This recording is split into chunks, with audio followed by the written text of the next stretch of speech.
Hello, everyone, and thank you very much for joining us for today's webinar, The Third Wave is Coming. Are you ready? I'm Adria Barich, an associate for Consultants Collective, as well as the editor for Biznology, and I will be moderating the Q&A at the end. Today's webinar is being presented by GEM and our consulting division, Consultants Collective. Following the webinar, a recording will be posted on biznology.com, and I will be sending you all an email after the event with a brief survey and a link to the recording so that you can share it with your colleagues. I am joined by Consultants Collective Senior Consultant and renowned communications expert Mark Dollins of North Star Communications and Jen McClure, GEM CEO and Managing Director of Consultants Collective. Thanks, Adria. Good morning, good afternoon, everyone. Thank you so much for joining us. We are really excited about this webinar today. It is the first and the largest collective initiative of Consultants Collective, and I really want to thank Mark for bringing this idea to us.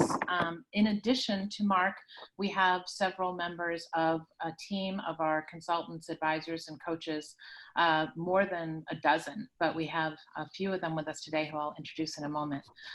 Before we get started, I want to give you a little bit of background on our presenter, Mark Dollins. He is the president of North Star Communications Consulting, which has provided consulting services to clients including Visa, Toyota, Louis Vuitton, Xerox, Keep America Beautiful, and many others. He was the head of executive and global employee communications for DuPont, where he helped to lead the company's $130 billion merger with Dow, which was an award-winning program. Prior to that, he was senior vice president and chief communications officer at Pepsi Beverages and PepsiCo America Foods, and Senior Vice President of Global Internal Communications. He led communications for PepsiCo's 2011 acquisition of its anchor bottlers and ran merger communications for PepsiCo's acquisition of the Quaker Oats Company. He led both corporate communications and brand communications for many of Quaker's flagship brands, as well as corporate PR, internal comms, government affairs, philanthropy, and community relations. And prior to that, Mark spent 10 years in the energy sector, running CorpCom for Northern Indiana Public Service Company and leading employee communications for Indiana Michigan Power and American Electric Power. And as many of us did, he began his career as a journalist. And a fun fact is that Mark is a certified USA wrestling coach and two-time national USA wrestling champion. So we do not mess with Mark. Mark and I are joined today by communications expert Sharon McIntosh, who was recently featured in Ad Age magazine on employee activism. Former CEO, author, and work-life integration expert Dana Look-Aramato. And later on, we'll be joined by former CHRO John Sigmund, Douglas Spencer, brand expert, and my former colleague at Thomson Reuters, where he led the global brand. And we hope to be joined by John Clements, another award-winning communications executive. So as I said, that represents a team of more than actually a dozen of our nearly 40 consultants that are part of Consultants Collective. And we're really delighted to bring you the launch of this new initiative called The Third Wave. For those of you who don't know much about Consultants Collective, it is the consulting division of GEM. We are based in the Silicon Valley, and we also publish Biznology, as Adria mentioned. And we were recently acknowledged as one of Business Insider's top disruptors in management consulting. We provide a new approach to management consulting. We are a flexible virtual network of independent consultants, and that allows us to provide our clients with a really cost-effective and customized access to an unparalleled group of former senior executives. As I said, we have almost 40 director through C-level executives from world-class organizations, and we are independent, but we go to market and serve our clients as one firm with small, flexible teams. And that allows us to deliver a very peer-based approach.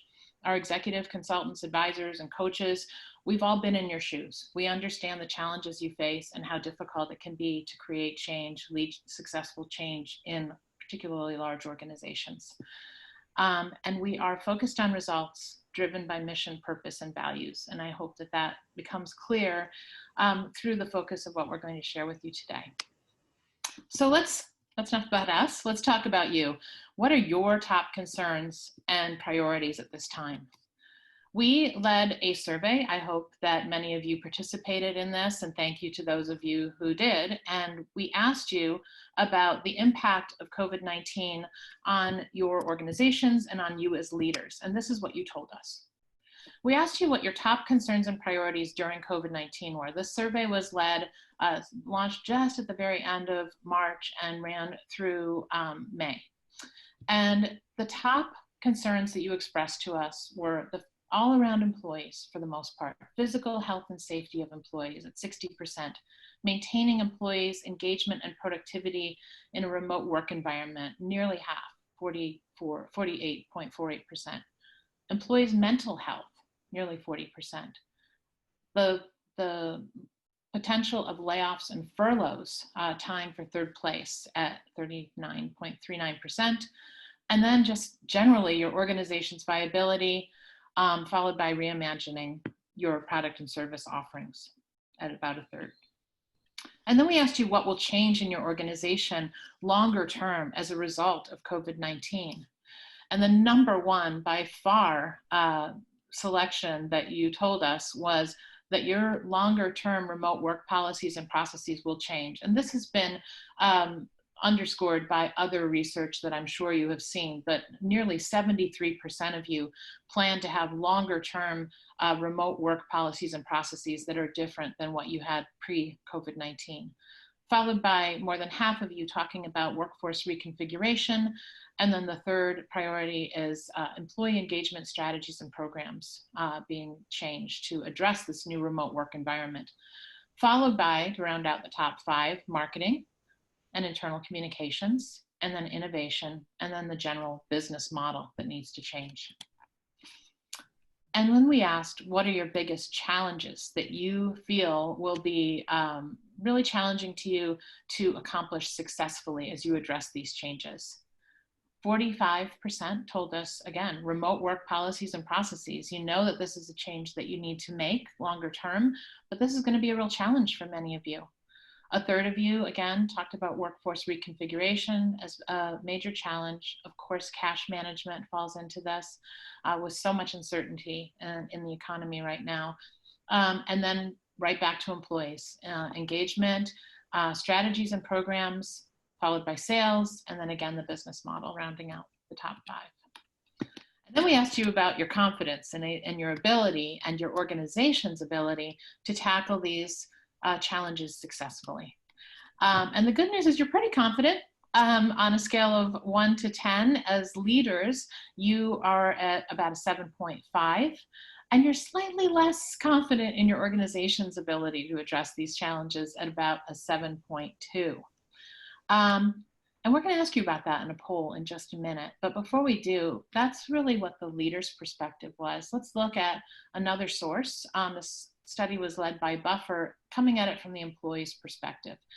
Employees, in large part, and this again is underscored by other research that is anywhere from 70 to, in this case, 99% of employees would like to work remotely at least some of the time.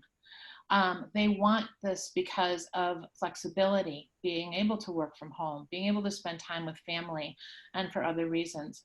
But interestingly, and kind of a dichotomy here is though, even though they want the flexibility and they want to have time off when they want time off, and they want to spend more time with family, they want work-life balance, they're struggling to achieve that in a remote work environment. They are having trouble unplugging and creating that work-life integration that we'll talk about in a minute. They're lonely. They're having trouble collaborating and communicating with their colleagues. They're distracted. And some of them have trouble staying motivated. And we see in many studies that they are not taking the vacation time that is allotted to them because this is a whole new world of not going to an office or coming home and having that separation. So that not only presents obviously challenges for the employees themselves, but for the employers as they do think about remote work policies, processes, engagement, productivity, keeping as we'll talk about, keeping employees feeling like they're belonging when that sense of belonging is increasingly virtual. So with that, we want to hear what you think, and we will launch a poll And Adria, I think I'll need your help. Oh, here we go. I can do it. On a scale of 1 to 10, how confident are you as a leader that you are equipped to successfully tackle the challenges your organization is currently facing? 1 being not at all confident and 10 being very confident.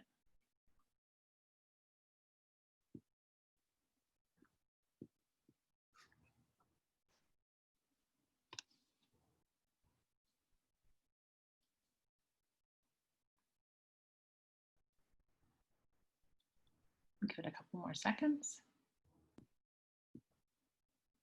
Okay, we have some confident people here. I like it. All right, so nobody ranged in the 1 to 3 range. That's good. Our top number was 8, and we have some 9s, we have some 10s, we have some 7s. So with that, I'm going to open it up to Mark and our other panelists to just talk about that. Oh, I didn't share the results. I'm so sorry. There you go. As I said, there's nobody in the 1 to 3. Folks are starting to become confident 4, 5, 6, but really 7 to 10 are our big results. So any comments about that, Mark and or others? Well, I'm going to let them speak for themselves. The numbers speak for themselves. It's great that there's that kind of confidence in there. But first of all, thank you, Jen, and welcome everybody. I'm just going to talk about what this third wave is. And when we say there's a third wave coming, and it's not what you think, we're not talking about just the COVID-19 and what our health professionals all over the world are saying about it. The way that we're talking about is one that we're often told as kids, it's the one that can hurt us the most because it's the one that we just don't see coming. It's about how organizations are responding to the longer term impact of the COVID global crisis. And in fact, it's actually much bigger, and it's a looming force that's going to ignite business transformation in a way that we really haven't seen before.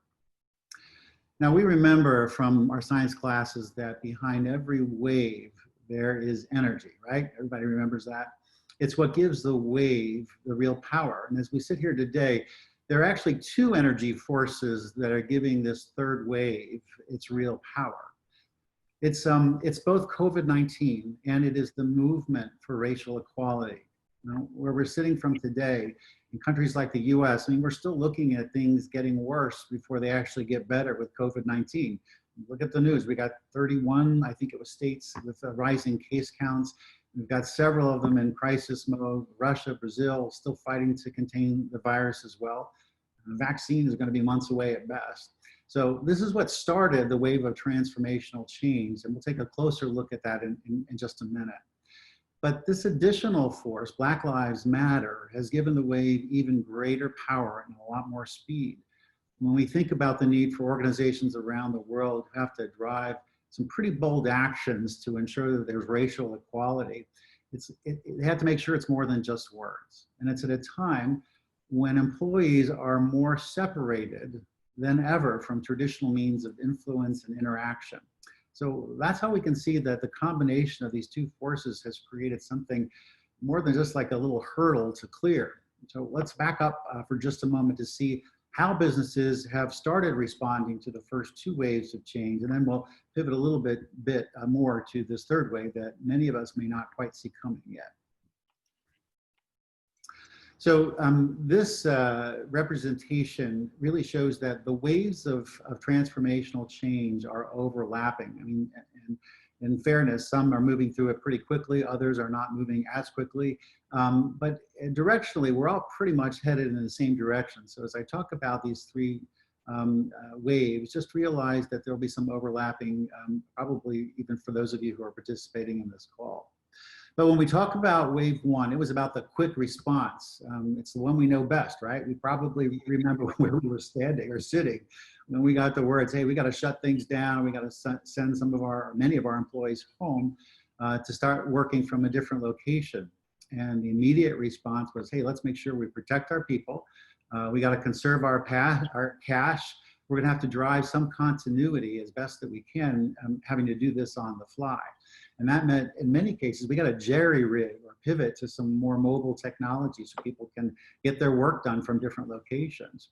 And from a brand perspective, we looked to communicate just that right message externally to our customers and perhaps to our internal stakeholders too. We had to tell them that the brands understand what our customers and their consumers were going through, and that we stood shoulder to shoulder with them as they did that. So I'm going to ask Douglas Spencer, he's the president of Spencer Brenneman, to talk a little bit about his thoughts on that initial reaction from brand citizenship.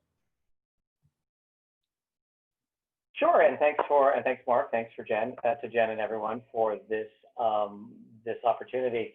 So I was interviewed on a podcast a couple months ago, and someone posed the question. They said, so some companies seem to be doing okay through all this, and some companies look like they have no idea what they're doing. What's the difference? And I said, well, the difference is that people with strong brands know who they are, and they go into a situation knowing how to address themselves to their employees, address themselves to their customers, address themselves to the world. And organizations without strong brands are just trying to see what works. And they're experimenting, and that's where it comes from. And so having a strong brand is what made the ones in the first wave do okay, maybe not perfectly, but okay. And then the ones that were floundering are the ones that never paid attention to the brand to begin with, or at least they only paid nominal attention to it. So as I think there's a learning in there when you think about how the first wave was approached and what a brand did there, that certainly has implications for wave 2 and wave 3, which we'll talk about later on.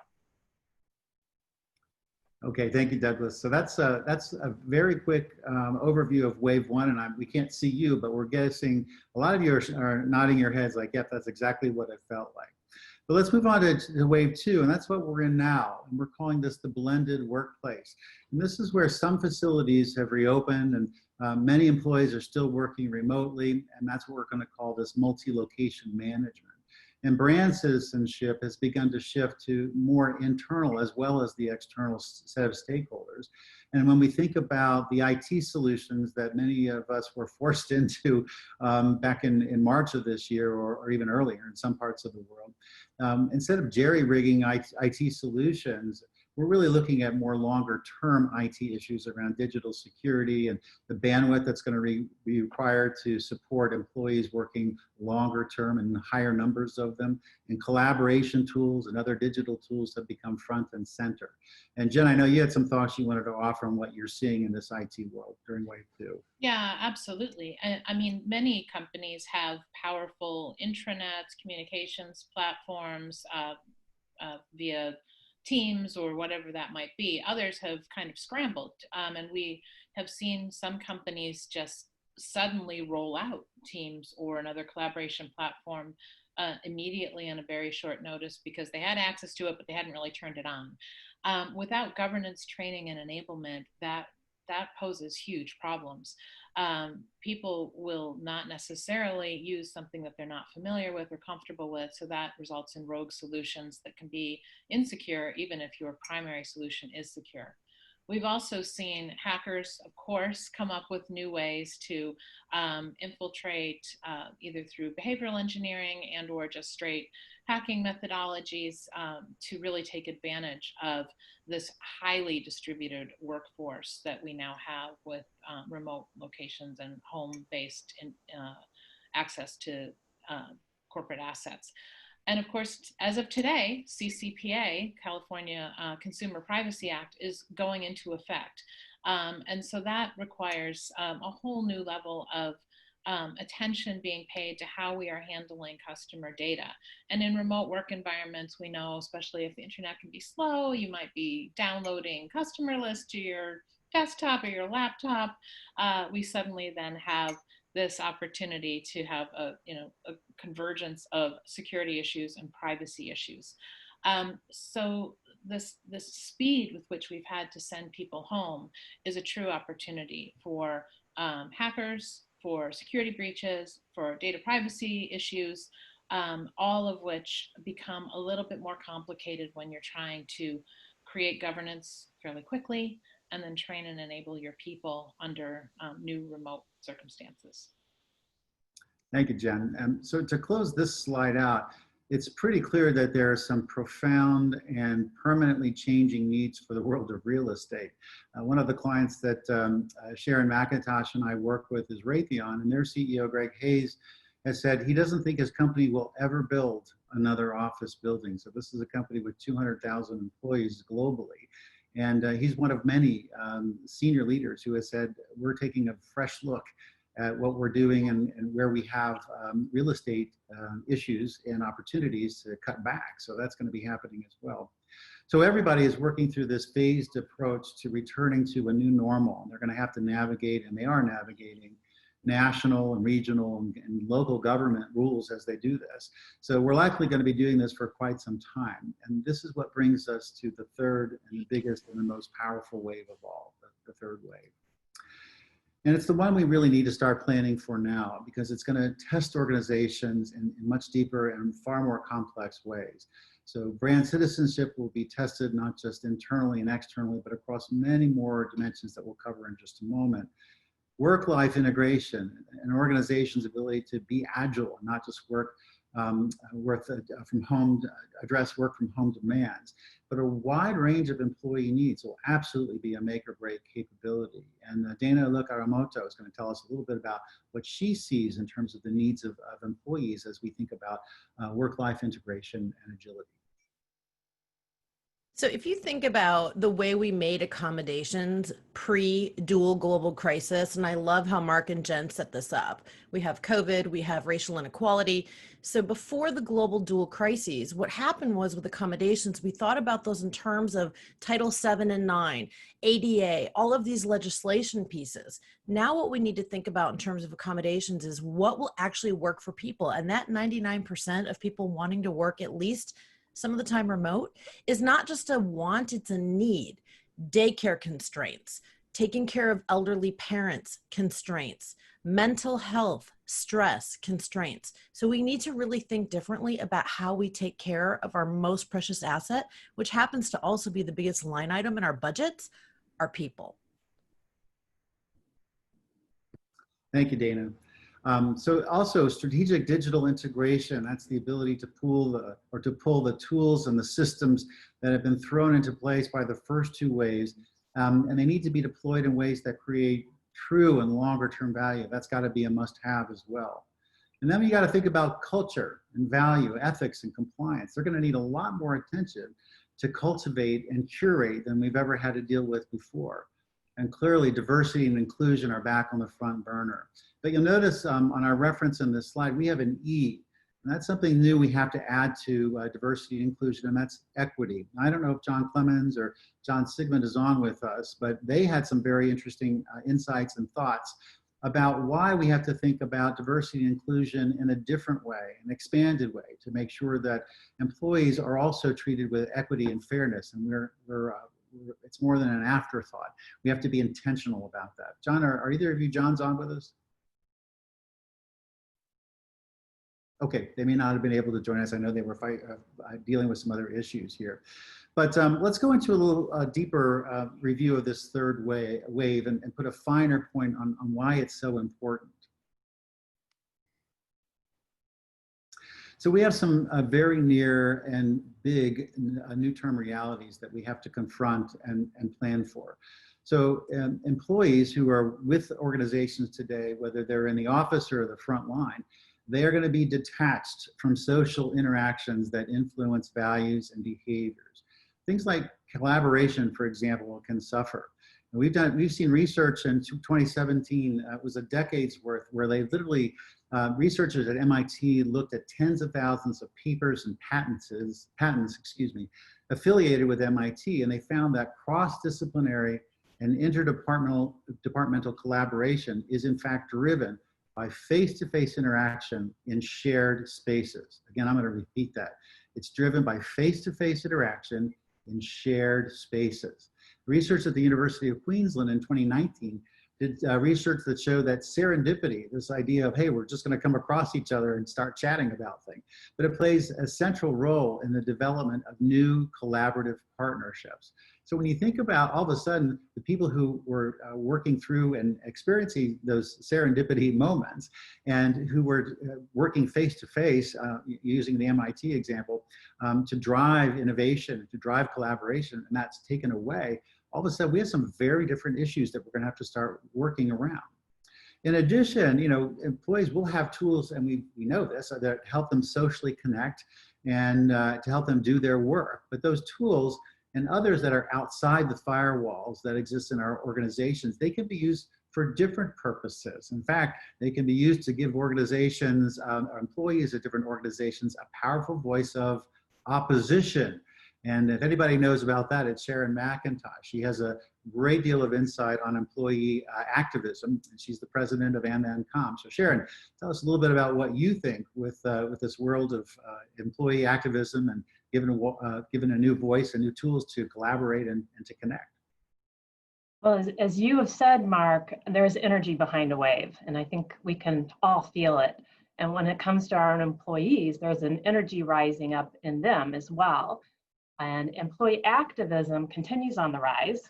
I think a lot of people thought it was going to go away, and it continues despite COVID and the social unrest. And I think it continues because of COVID and social unrest. Just think of last month, Facebook actually had a virtual walkout in protest of the President Trump's post, and Adidas and Estee Lauder's employees pressured their leadership internally to make changes from a racial perspective as well as from a social perspective, internally and externally. So these pandemics aren't going to silence your employees, and not even in the face of an economic crisis. And that's because employee activism is value-based. So they're looking at how your company aligns with their personal values. And as Mark said, they're looking at all the tools at their fingertips. They're looking at all the social channels that they have available to them, your Facebook, Twitter, Instagram, and they have new tools such as coworker.org or thelayoffs.com, where your employees are actually talking about the layoffs that are coming, and they're doing that publicly. And then they're taking your internal channels, like your collaboration tools, Yammer, Teams, and all the other internal collaboration tools you have, and using those to activate, organize, and really speak to leadership. So you need to be asking your company leadership, how are you listening daily, sometimes even hourly when we're in these crises, and how can you continue to listen, share their feedback with each other, and most importantly, how is your company communicating actively about your company values? So bottom line, as employees are becoming the largest part of our organization, they'll be 75% by 2025. They're going to be asking a lot more of our brands, as Doug mentioned, and as well as our companies. Thank you so much, Sharon. Not with employees who are already a part of our organizations, you have to think about what about the new employees who are going to be joining remotely in the years and the months, the quarters to come, right? How are we going to give them a sense of connection and belonging? So in addition to everything we've already talked about with the impact on employees, we have to think about how do we ensure that there is a sense of belonging both for current employees and for those who are going to be joining us as new team members or colleagues. And of course, there's also the issue of workarounds, right? We know sometimes when people are given different tools and different environments and they got to get stuff done, but something isn't working, they'll work around it. They'll find a way to do that. But that can also present all kinds of issues with everything from your values to your code of conduct and compliance issues, especially if you're in a heavily regulated industry, finance, for example. So, of course, there's the other issue of employees representing the brand. So what happens if all of a sudden you've got employees who represent your company, instead of working from one location or a couple of locations, they're working from thousands or tens of thousands of locations. You think your employee brand might be at risk? We do. So when all these things are happening, we have an unprecedented set of new risks, again, longer term, that are created for the business environment. Potentially increased violations of code of conduct. You can have new social norms evolved, and often with pretty bad behaviors, unintentionally, but it happens, right? You're given new tools, people are independent and more independent in terms of how they're connecting with colleagues and their team members. We talked about collaboration, and innovation is an issue that can suffer. And I'll show you an example in a moment of CEOs who are quite concerned about that. And then, of course, there's brand erosion in the form of employees who believe in and they're living that brand essence through day-to-day interactions with their stakeholders. And if you're in HR, chances are you're thinking a lot about voluntary attrition. If people don't feel a sense of belonging, chances are good they'll go find some place where they feel that they can. And all of this stuff, these conditions, can lead to fines or lawsuits, reputation risk, or even under-leveraged human capital, supporting brands and supporting your approach to innovation. So lots of risks there. And just to, lest we think that this is we're overstating what's at stake here. You heard earlier today that Jen was saying that the research shows that executives are beginning to put these issues into focus. Almost half say it's the most important issue is keeping employees engaged in this remote working environment. It's second only to the health and wellness of employees. So this is a very real and very big issue. Mark, can I jump in for 1 second? Absolutely. So the other thing I want you all to think about is some of you on the call today are employment attorneys, some of you are CHROs. Mark just made a comment to the suite of the HR office. I want you to really think about your non-employee workforce as well. Consultants, contractors, interns, seasonal workers. The complexity has just risen because of virtualization. There's also an opportunity, like with any threat or risk, there's usually an opportunity uncovered. So collaboration and engagement of your non-employee workforce has also become paramount. And I also want to point out that, we're talking a lot about remote workers, and they tend to be more white collar workers. And we have to also think about the belonging and the safety and the feeling of support by our frontline workers who do not have the choice to work from home, who we need to be out there on the front lines, whether those are food workers, healthcare workers, construction workers, whatever they might be in industrial, mechanical situations. And often, we're also talking about people of color who are frontline workers, particularly in those lower wage frontline jobs. So these two dual crises that we've talked about actually do come together and converge in ways that, as we think a lot about how to keep our newly remote workers engaged, we also really have to be paying attention to those who do not have that as an option. Thank you both. So this environment, no matter how we look at it and whose numbers you believe, say that this evolving remote culture is going to be here for a while. There's an organization called Global Workplace Analytics. They surveyed more than 3,000 employees in March and came up with the result that at least a quarter of those 3,000 responded to their survey expect to stay working from at home long after the pandemic is hopefully behind us. And importantly, almost 3/4 of them say that they want to stay home, at least part-time. So there's another wave, even behind this wave of employee desires, of employee needs, saying, I want to work differently. And so organizations that have tested this before are being retested about how to make this work. You may remember from years ago, IBM and Best Buy were among the companies that experimented with work from home, but they scrapped their programs because they were afraid of the loss of creativity and of accountability. So it's easy to understand why now. Let's say we're being forced into this by the third wave. The leaders are concerned and they want to find real solutions that work in this new environment. So a recent article by the Wall Street Journal cited several CEOs who articulated very serious concerns over this very issue. Ellen Kullman, the former CEO of DuPont, where I worked, and now she's the CEO of a 3D printing solution company, Carbon. She's one of several people who said she's very concerned about what it means for creativity and for collaboration for a company that thrives on those capabilities. So when we add all this up, the important thing is it's not all gloom and doom. As intimidating as this third wave can be, organizations that plan for this and they ride the wave, they're inevitably going to come out on top. So Jen just talked about a wide range of deep expertise that the Consultants Collective brings to clients. I mean, if you add up the numbers, probably just with the dozen or so people that she's mentioned, let alone the 40 that we've got hundreds of years of experience that lead right up to and including some of the most advanced diagnostic tools that we've got. that are out there. We've got world-class best practices and very deep strategic expertise in a variety of function and general management capabilities. And we have a light touch diagnostic tool, it's free, that we're going to offer to you to help you assess for yourself how ready you really are to address some of the complexities of this third wave. And we'll also help you benchmark against where some of your peers are in their preparation for it. But we're here to help set organizations up for this third wave and to prepare in a number of ways. We can help cement the cultural values in innovative ways that deliver the business results that you want. We can engage leaders and employees in new and innovative ways with diversity, inclusion, and as we said, we're adding that equity piece in there, right?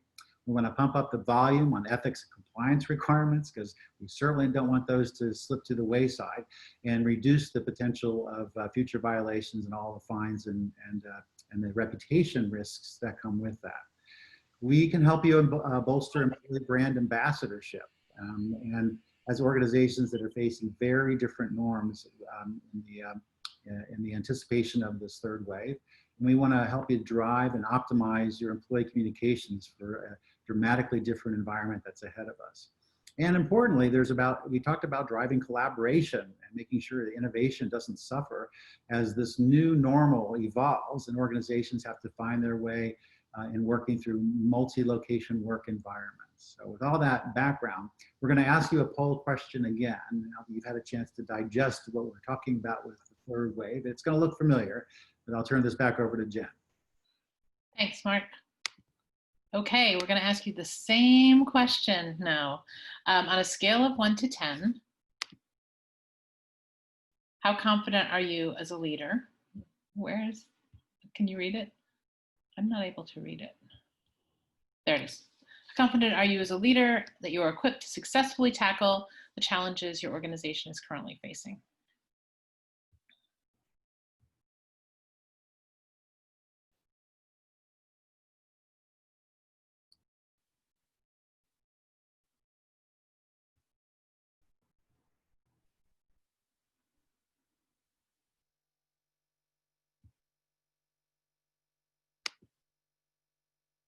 Pretty consistent. So again, we have a lot of 8s, some 5s, 6s, 7s, 8, and still some 9s and 10s. So I am looking forward to our Q&A because I want to hear from our leaders about maybe some things they're already doing that they can share with us and with the other attendees today. Thank you, everybody. So, you know, as Mark said, a lot of the things that we've been talking about today, I think there's a foundational sense that we need to create this new kind of sense of belonging. Because when people feel like they belong, they feel a sense of ownership, right? And they feel a sense of being supported, and they feel a sense of community. And so let's kick things off with our Q&A by talking about, well, how do we start there? And then also, what are some of the other things that are making you feel so confident in the face of all of these different challenges? So Adria, I'm going to kick it over to you to moderate the Q&A. Great. So we have our first question from Linda Sharpe. She asks, what systems exist or should be developed to measure and then reward what employees do, especially when what they do affects customers?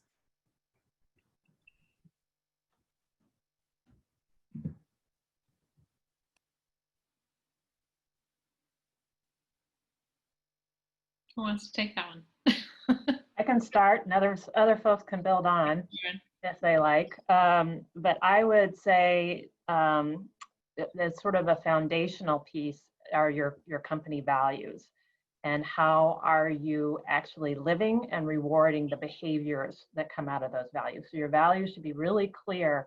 It should be used as a decision-making option. I always say, a lot of times as companies, we're creating these values and then we're sticking them up on a shelf.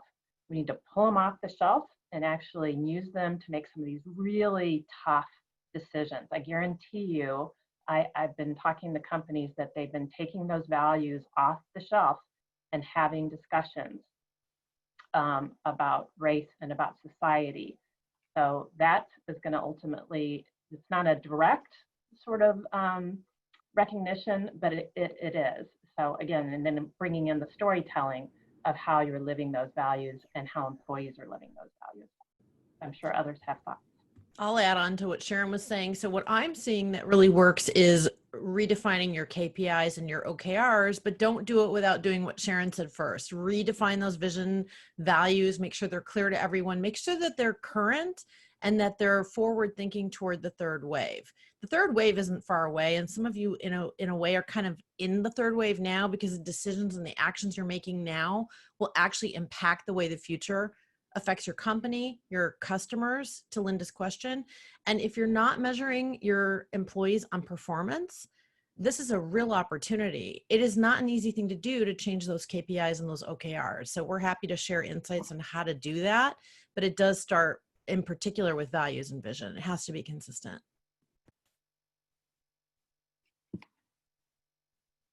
Can I add something silly? It's amazing what people will do for badges. So, some of you may have really, really good, powerful social intranets and ways of collaborating and getting the work done online. But if you're going to have a primarily virtual workforce relying on virtual tools, infusing some fun and personality into things and just things that are not so work related. I remember when Douglas and I were at Thomson Reuters, the most visited page on our hub, and we had to report metrics every week, was what's in the cafeteria this week in Minnesota, right? And that every week. But if you're not gathering in Minnesota to have whatever amazing food they have there, what are some fun things that you can do? Where can you tap into some of the passions and the personalities of your people? And how can you even just reward them just for being them? And it is quite amazing what people will do for those little badges that you can put on an intranet. So we think of rewards in terms of performance, but sometimes we just have to think of rewards in terms of people. I'll add on to that too, Jen. And this is not directly to your question, Linda, but it's a good follow on, which is all about engagement and promotability and sustainability. We invest so much time, energy, and money in recruiting and retention, especially positive retention, right? We have to reward and bonus our leaders on things like, if we have too much negative attrition, that has to affect them in their pocketbook. That's the way it's got to be. On the lighter side that Jen was pointing out, there's gamification, right? You're doing virtual happy hours almost overnight, mocktail cocktail parties, coffee chats. We're doing this internally even in the collective, right? And Jen has brought that to all of us. And it's a really nice way to get to know each other. Get to know your employees and your workforce as well or better, preferably better than you know your customers. Keep those people engaged and promote people. And in particular right now, back to the E and DE&I that Mark was talking about, let's promote people of color. Let's promote women. Let's promote people that identify as LGBTQ+. Let's invest in people and promote them so that we are more diverse. And let's get to know people. What do they like? What do they not like? What is their personal life? Is there laundry sitting behind them? We all have laundry. Let's not hide our piles of laundry. Let's talk about it. Let's integrate work into life.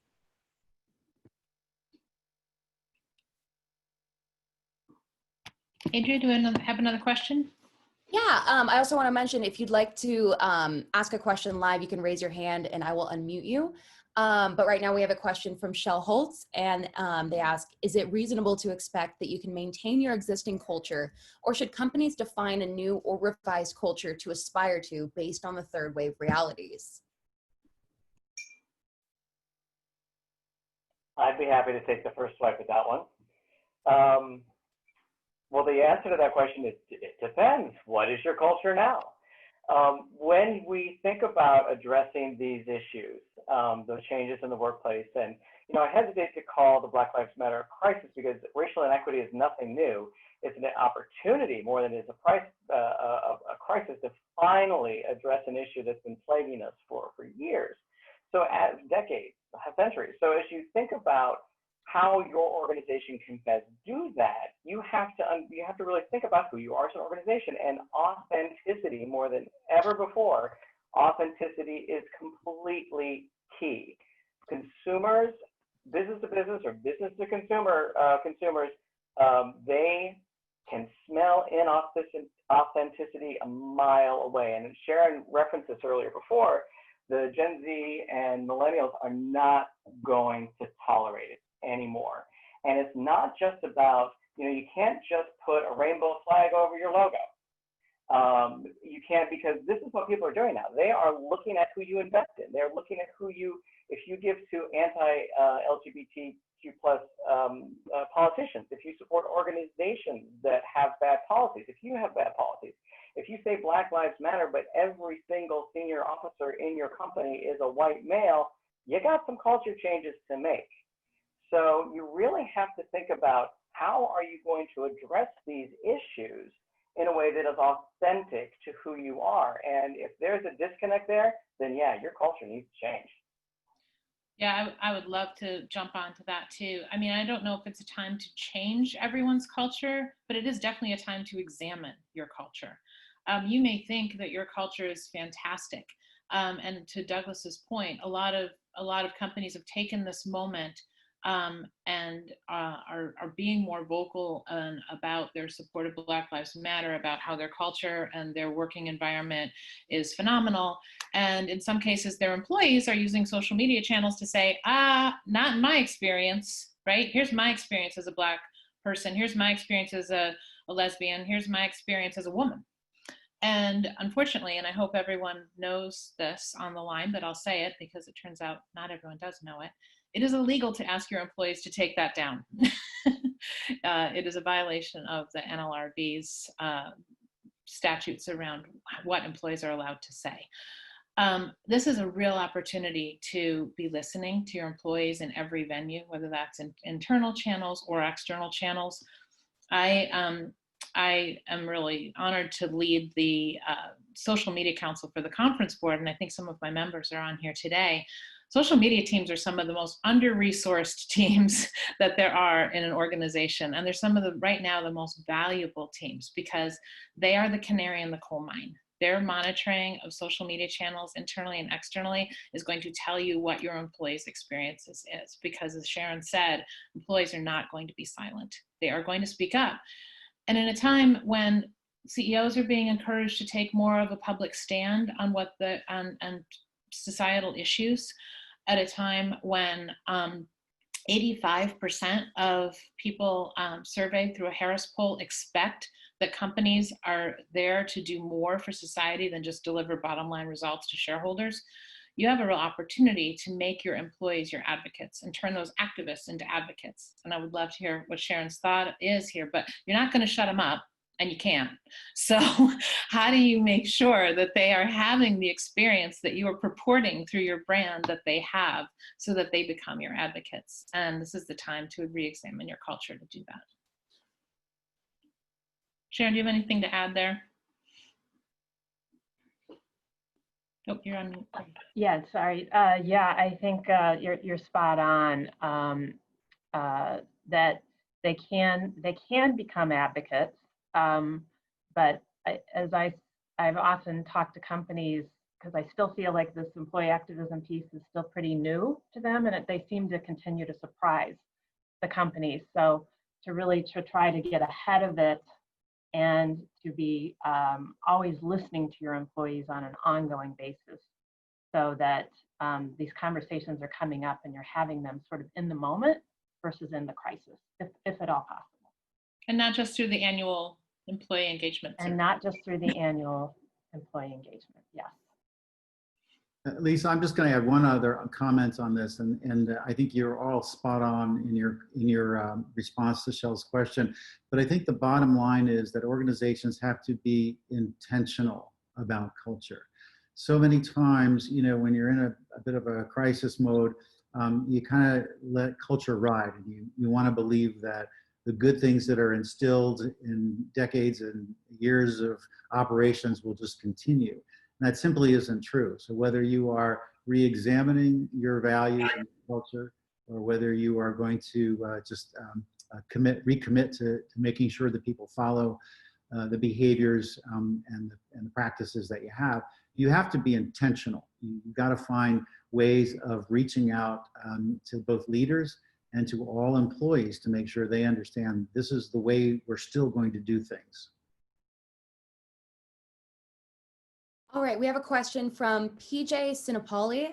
They ask, recognizing that a segment of every employee population tends to be more vocal and possibly more activism oriented, how do you moderate company responses and actions that reflect the totality of all employees versus those who tend to dominate the dialogue?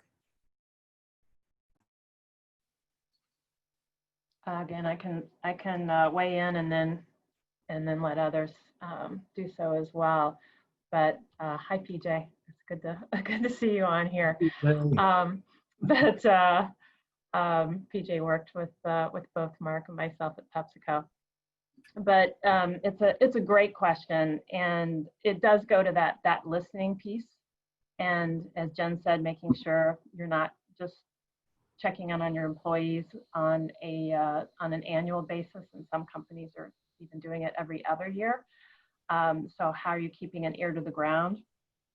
And I love employee panels, or something where you're sort of having these ongoing representative conversations with employees. You can certainly be talking to your employee resource groups on an ongoing basis, but again, you want to get ahead of this kind of crisis moment.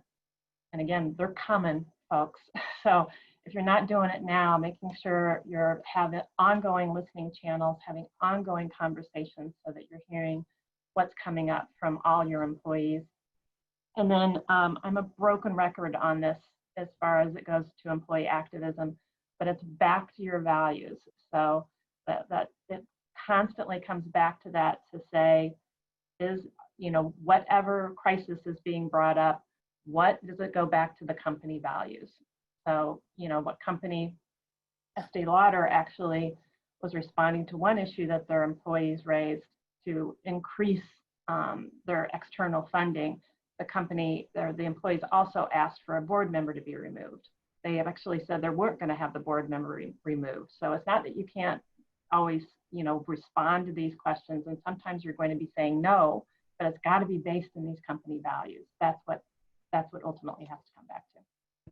Sharon, just to put a proof point on that, some of you may be familiar with what's happened at Adidas, where this chief human resources officer referred to employee comments about racial issues as quote unquote noise. And she ended up retiring as a result of employee pressure to take that back. and Yesterday.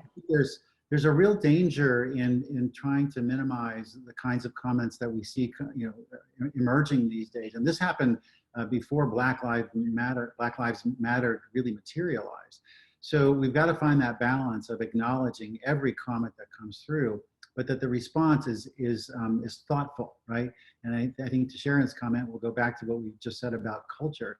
When you're intentional about it, when you're intentional about looking and listening to what people are saying, and you're intentional about engaging your leaders on how to think about it and how to respond to those comments and questions, you're going to be doing far more good for your organization than harm. Yeah, I'll just add that we've got to put transformational pulse teams in place. Now, we do that for our clients regularly. Many of us that work together on an integrated basis are putting these teams together. If you don't have a pulse team that has their ear to the ground of what's happening throughout your organization, put one in place. It doesn't cost you anything. It's a small investment of time and energy. It gives people a chance to amplify their own voice, make sure they're cross-functional. You need representation throughout your organization. It has to really be a diverse group. So look at everything that you're doing to put that transformational pulse team together and really empower them. Give them a little bit of budget if you want to. Give them some discretionary money to do something fun. They can really give you, as executives in particular, a pulse on what's going on in your company for real, and it amplifies and draws out all their voices cross-functionally. Great, thanks guys. We have one more question. It's from Brianna Barker, and they ask a very tactical question. Have you seen any good examples of companies who have rolled out alternative work solutions for caregivers going into the fall? With schools rolling out their plans, we are grappling on how to offer employees alternative work options outside of just telework. I'm seeing job sharing and this is something that I used to see early in my career when I was a recruiter working a desk for Robert Half International right out of school in the very early 90s. Now you know exactly how old I am. And I am loving this job sharing scenario for working parents, for people that are really struggling with ways to come back to work and having an integrated life, their career, their family, their friends, their community, their own well-being. Well-being is where mental health lives.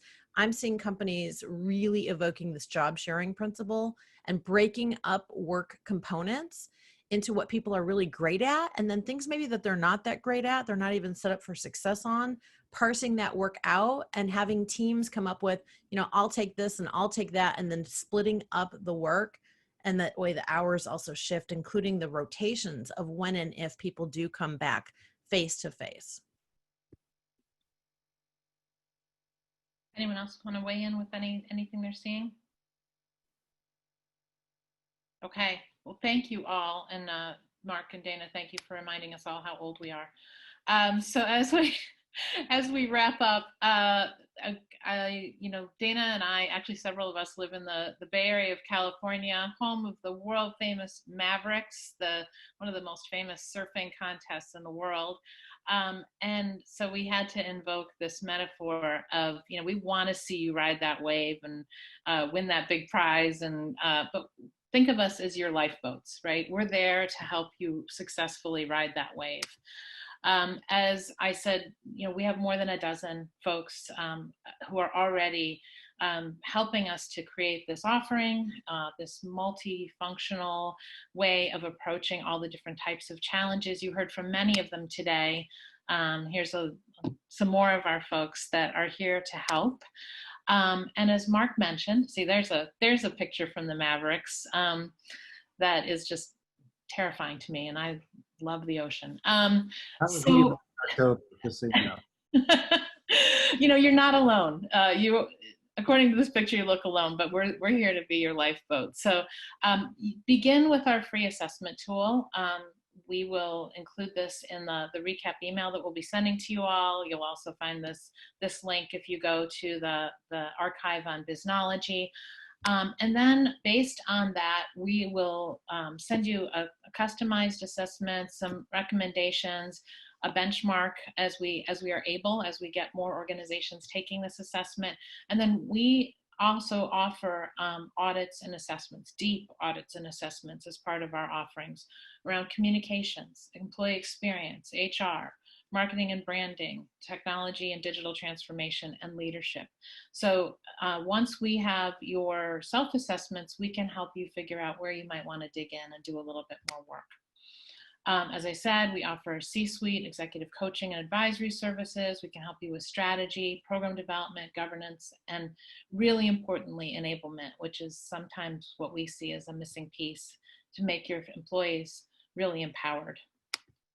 With that, I will thank you all for your time today, and Mark and Douglas and Sharon and Dana and anybody else, and Adria, who else I'm forgetting out there. Thank you so much. I am so excited about working on this with you. As Adria said, we will be posting the recording of the session on Biznology, but I also want to say that I'm really interested to hear from our folks that were on the line today that were rating themselves high, and we have lots of ways that we want to hear your voices. So please consider writing for Biznology. We love case studies. Sharon has a podcast, Dana has a podcast, Douglas does online videos. We are all writing. We would love to interview you. We would love to feature you. We would love to celebrate your successes as you ride this third wave. So with that, we'll give you back the rest of your day. I'll tease out our next webinar is going to actually be Sharon McIntosh and Casey Hall talking about executive social media and employee advocacy. So please join us for that. Look for that in a few weeks, and we'll see you again. Thank you.